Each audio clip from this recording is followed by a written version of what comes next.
Wonderful. One thing it just occurred to me to say before I introduce our next act, who is our wonderful, hilariously funny cabaret. Yeah. Get you a little jazz. It occurred to me, was anybody in Simcha Daniel's session about Israel today? Wow. It was amazing and powerful, and it made me think of a story I heard about a regular, older, good old American Jew who was almost on their deathbed, his deathbed, and asked his sons to take him to Israel to be buried. And they took him to Jerusalem, and he was in the hospital there, and miraculously, very wonderful doctors in Israel, he began to get better and better, and within a very short amount of time, he was full of life again. And he called his sons, and he said, "Bring me home, quickly, to America." And his sons were really actually somehow quite disappointed. And they said, "But we don't understand. You made us rush you to Israel, and we don't understand. Don't you want to be there?" And he said, "Israel was such a wonderful place." He said, "Sure, to die, but to live here?" So now that I got them warmed up for you, Chava!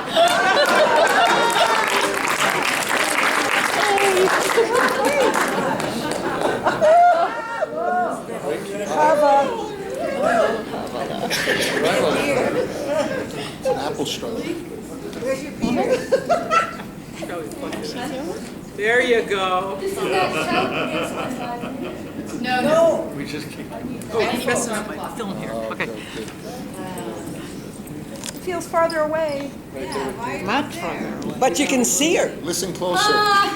But you can see her now. You know, friends, I was telling the people back home in our tiny little town that I was going to a conference on the changing role of Jewish clergy, and they were asking whether we were changing from Hamantashen to bagels. I didn't quite understand what Changing role. It's percentage humor.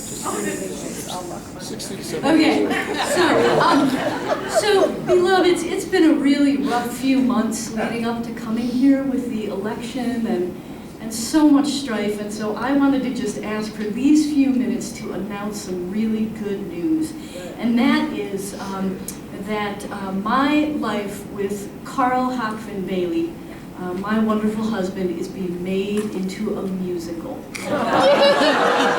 Now, some of you know I grew up on the mean streets of near Detroit, of Oak Park, with kosher bakeries, Jewish bookstores, a little American shtetl where the whole family lived nearby and in each other's business. The story of our musical centers around my decision to go north. No, north. To go north. To the little town of Sutton's Bay, where I met Carl Bailey and found true love. Now, Carl's family's original name was not Bailey, it was Balafjord, but they changed it at Ellis Island because it sounded too Jewish. So the love that I found, as some of you know, is 6.5 feet tall, and there are indications that there was blonde hair at another time. And when we were dating, I'll be totally honest, we used to go to a certain spot in a park in a little area near our house, and we'd go parking together. And every now and again, Carl would say to me, "Do you want to get in the back seat?" And I don't know. And, you know, we'd do it again, and then he'd say, "Do you want to get in the back seat?" And I'd say no. And then we went on a third date, and he asked me again, and I said, "I don't understand why you keep asking me to get in the back seat. I want to stay up here with you."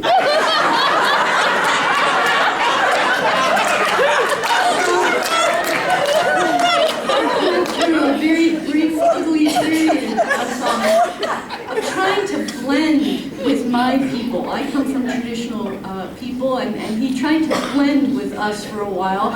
And for those of you who have met him, you know how ridiculous this is at 6.5 feet tall and blonde-haired, blue-eyed. And the first time he came to Passover, it was like, midget, midget, midget, giant midget. All these things is not like that. So that didn't go well. But I did take him to Oak Park because he had never been to a little Jewish shtetl. And I wanted to go into the Jewish bookstore, and he decided to go into the bagel store. And this happens to be a fairly orthodox little neighborhood, and when he went into the bagel place, and this is absolutely true, a little Orthodox man in a black suit and a black hat looked up at him, craning his neck to see my husband and said, "Sonny, Grosse Pointe is that way."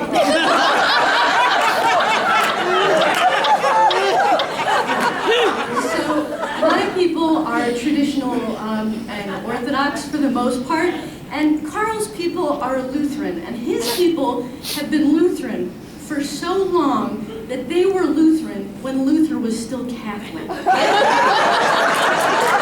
His dad's family is Norwegian in origin, his mom's family is Swedish, so they had a mixed marriage like we do. And this was cause for no small amount of concern on the part of all of these parents at that time, because these two cultures didn't mix despite all being Lutheran. And it reminded us, of course, of the time that my Aunt Ethel, true story, brought home her intended, my Uncle Lane of blessed memory by marriage, and they were sort of quizzing him about his family, and when it came out that he was Catholic and not Lutheran, things got very frosty at the dinner table.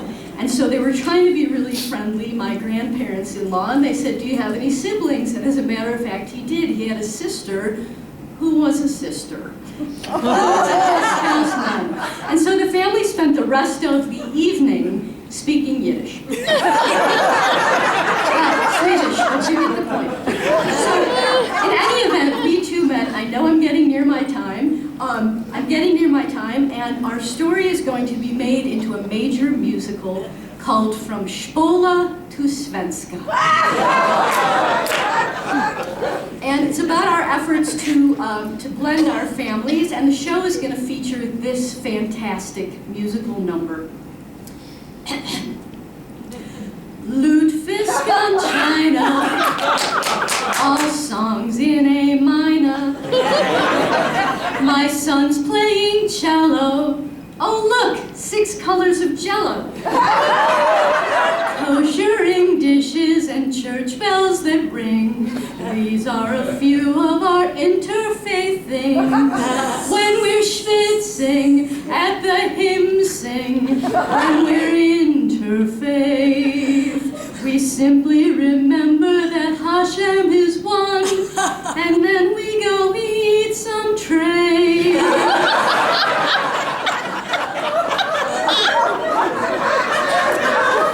So as you know, how the story ends, we were in fact married, and we had a wonderful wedding. We did all the Jewish stuff, and I asked my husband, what could we do from your tradition that would honor you? And he said, I don't know, how about an uncomfortable moment of silence? As you know, the Scandinavians are very interior people. They look down at their shoes a lot, and I knew he was my beshert because he was so outgoing that he looked at my shoes. And I will leave you with this thought. On our honeymoon, we were traveling toward Minneapolis, and now we were married, and Carl put his hand on my knee, and I sort of giggled, and I said, you know, honey, you can go a little farther if you want to. So he drove us to Duluth.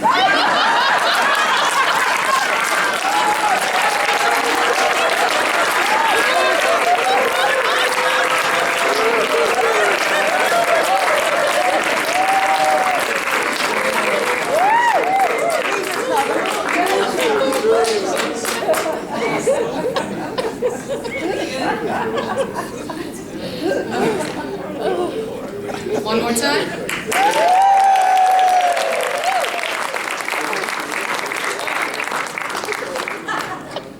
To be followed by someone who can actually follow her. It's on Steve Claiborne. Stories, songs, everything else that you can possibly imagine in the best possible way. Another DLTI. 5,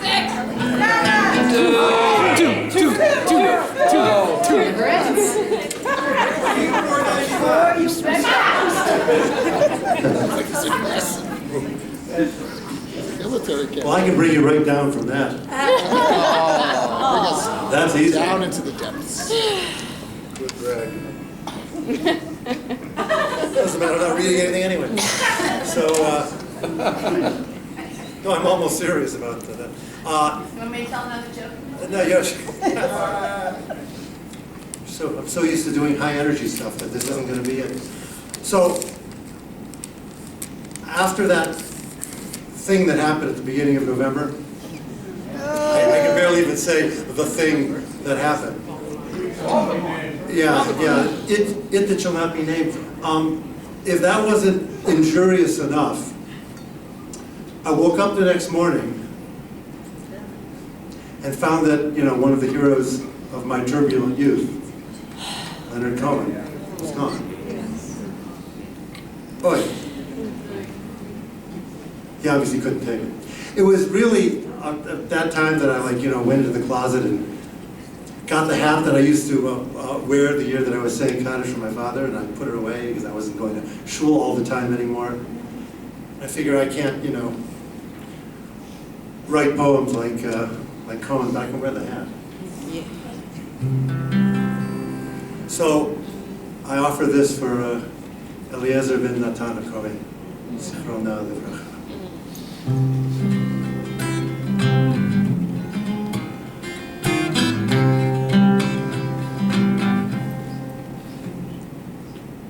It's coming through a hole in the air from those nights down in Tiananmen Square. It's coming from this feel that this ain't exactly real, or it's real, but it ain't exactly there.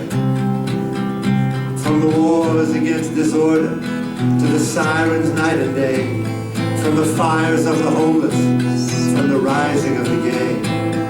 Democracy is coming to the USA.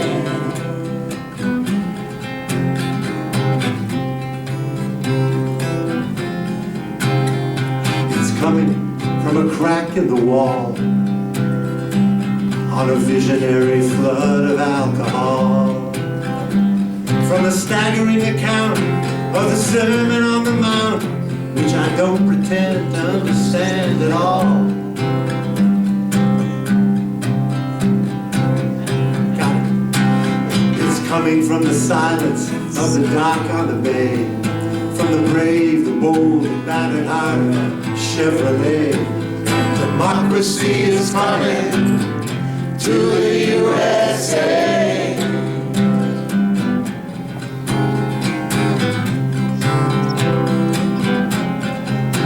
Sail on, oh mighty ship of state, to the shores of need, past the reefs of greed, through the shoals of hate. Sail on, sail on, sail on.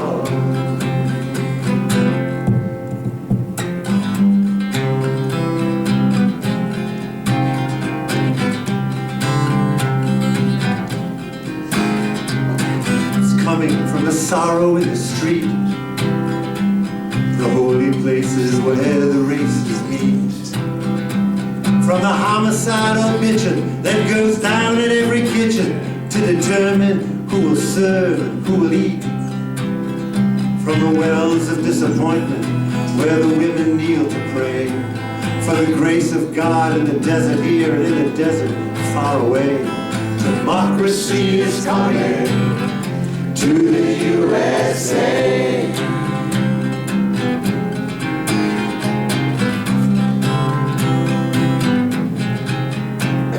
It's coming to America first, the cradle of the best and the worst. It's here we got the range, the machinery for change, and it's here we got the spiritual thirst. It's here the family's broken, and it's here the lonely say, that our hearts have got to open in some fundamental way. Yeah, democracy is coming to the USA. Oh, yeah. Sail on, sail on, oh, mighty ship of state, to the shores of need, past the reefs of greed, to the shoals of hate. Sail on, sail on, sail on. I'm sentimental, if you know what I mean. I love my country, but I can't stand the scene. And I'm neither left nor right, but I'm staying home tonight, getting lost inside that hopeless little screen. But we're stubborn as those garbage bags that time cannot decay. We may be junk, but we're still holding up a little wild bouquet. That democracy is coming to the USA. Yeah, democracy is coming to the USA. Someday.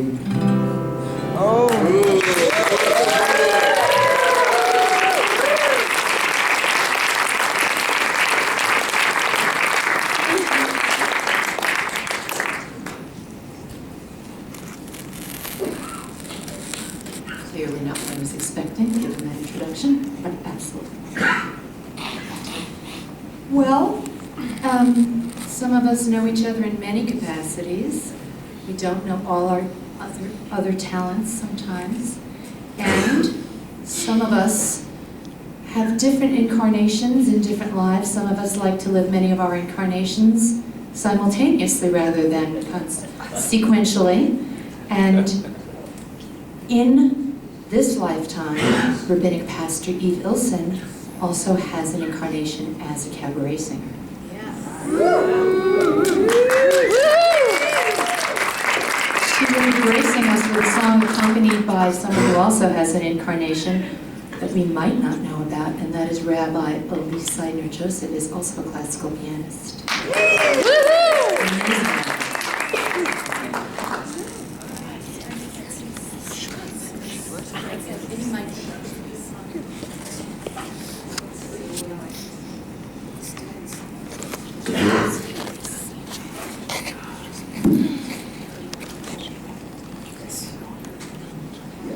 Yes.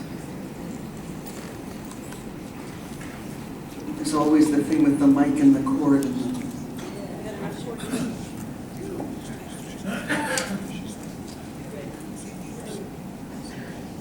No, I'm not ready. That's right. I wanted to tell you something about this song, because of course you will recognize where the melody first came from. It's Gershwin, and he had a sly sense of humor. But the thing about it ain't necessarily so. Is it only ain't necessarily so if you don't understand the nature of myth. I remember a wonderful story of one of my great teachers, the late Joseph Campbell, who was describing having an interview on the radio, I think in the Bay Area, and he sees his interviewer opening one of his books and leafing through it and looking obviously like he actually has never looked at the book before. And Joseph said, I knew this was not going to go well. And it did not go well. It started with, well, what is a myth? A myth is a lie, right? Yeah. And after 45 minutes of the interview, Joseph said, I really realized what the problem was. He did not know what the nature of myth was at all. He said,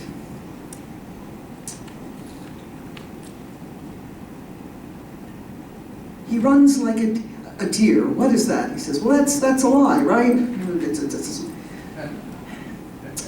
he says, no. He is a deer. That is myth. when the image really... However, if you don't know the nature of myth, then this song makes more and more sense. Yes.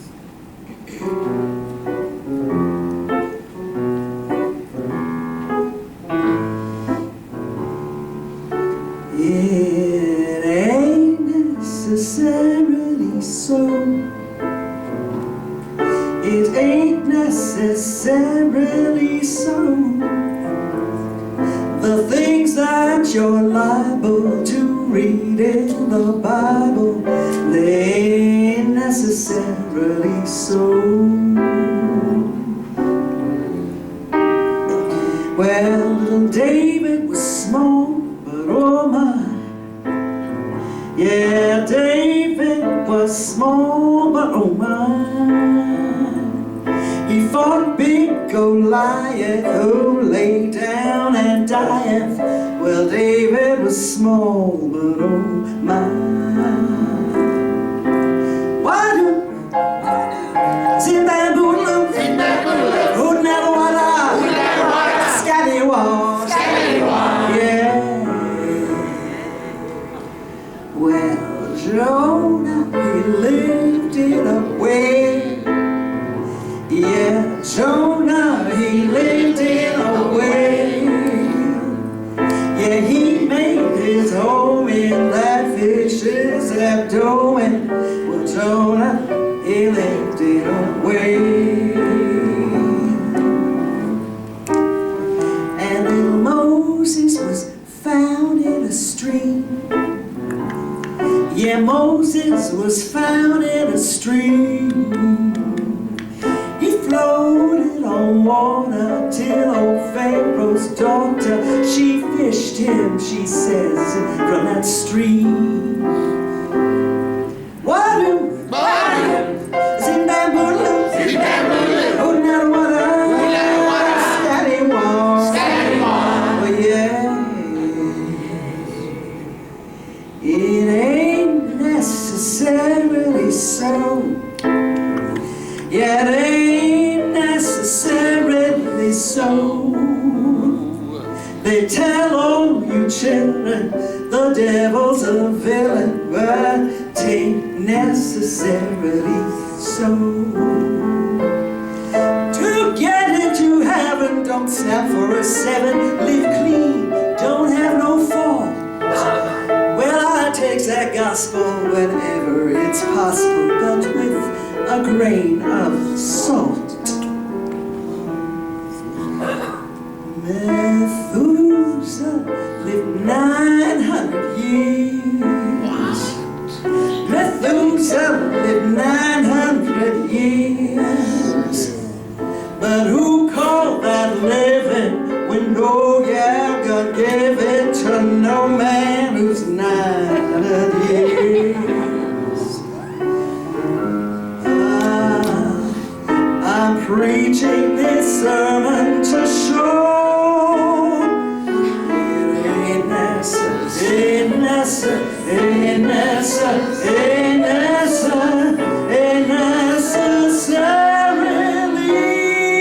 so.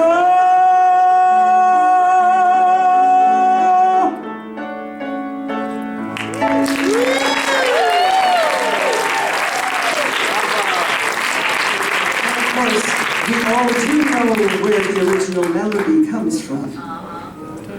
This is the one room in which I know everybody knows. Where? Baruch et Adonai. Huh. Yay!